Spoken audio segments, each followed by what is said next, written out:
Venezuela যুক্তরাষ্ট্রের কাছে তেল বিক্রি করবে এবং তা থেকে যা আয় হবে তা দিয়ে শুধুমাত্র যুক্তরাষ্ট্রের তৈরি পণ্যই কিনতে হবে।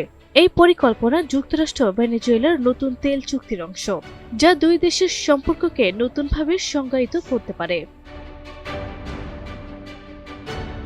যুক্তরাষ্ট্রের প্রেসিডেন্ট ডোনাল্ড ট্রাম্প ট্রুথ সোশ্যালে এক পোস্টে বলেছেন, ভেনেজুয়েলা তার নতুন তেল চুক্তির মাধ্যমে অর্জিত আয়ের টাকা দিয়ে শুধুমাত্র আমেরিকায় তৈরি পণ্য কিনবে।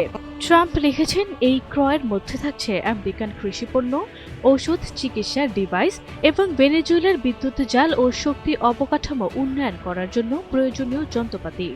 তিনি আরও বলেন, ভেনেজুয়েলা মার্কিন যুক্তরাষ্ট্রকে তাদের প্রধান বাণিজ্যিক অংশীদার হিসেবে বেছে নিয়েছে এবং এটা ভেনেজুয়েলা ও যুক্তরাষ্ট্রের জনগণের জন্য একটি সঠিক সিদ্ধান্ত। এই ঘোষণা এমন এক সময় এসেছে যখন ট্রাম্প বলছেন, ভেনেজুয়েলা 30 থেকে 50 মিলিয়ন ব্যারেল তেল মার্কিন যুক্তরাষ্ট্রকে দেবে, যা বাজার মূল্যে বিক্রি হবে এবং তেলের বিক্রির আয় নিয়ন্ত্রণ করবে যুক্তরাষ্ট্র। এদিকে মার্কিন গণমাধ্যম সিএনবিসির প্রতিবেদনে বলা হয়েছে, যুক্তরাষ্ট্রের এনার্জি সচিব ক্রিস রাইট বলেছেন, তারা ভেনেজুয়েলার তেল সরবরাহ ও বিক্রয়ের ওপর দীর্ঘমেয়াদী নিয়ন্ত্রণ বজায় রাখবে এবং তা আন্তর্জাতিক বাজারে বাজারজাত করবে, শুরুতে সংরক্ষিত তেল দিয়ে এবং এরপর ভবিষ্যতে উৎপাদন ও মার্কেটের মাধ্যমে বিক্রি করবে। রাইট বলেন, আমরা ভেনেজুয়েলা থেকে আহরিত কাঁচা তেল বাজারে নিয়ে আসব, প্রথমে সংরক্ষিত তেল, এরপর অবিরত যেটি ভেনেজুয়েলায় উৎপাদন হচ্ছে তা আমরা বাজারে বিক্রি করব।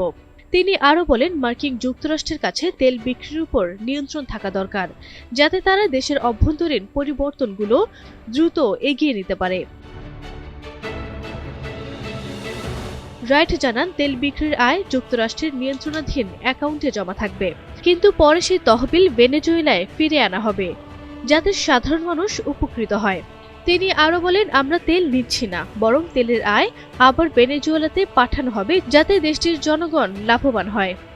যুক্তরাষ্ট্রের এই পদক্ষেপের উদ্দেশ্য ট্রাম্প প্রশাসনের মতে ভেনেজুয়েলায় অর্থনৈতিক প্রভাব সৃষ্টি করা এবং দেশটির উন্নয়ন ও অবকাঠামো আধুনিক করার ক্ষেত্রে নিয়ন্ত্রণ রাখা।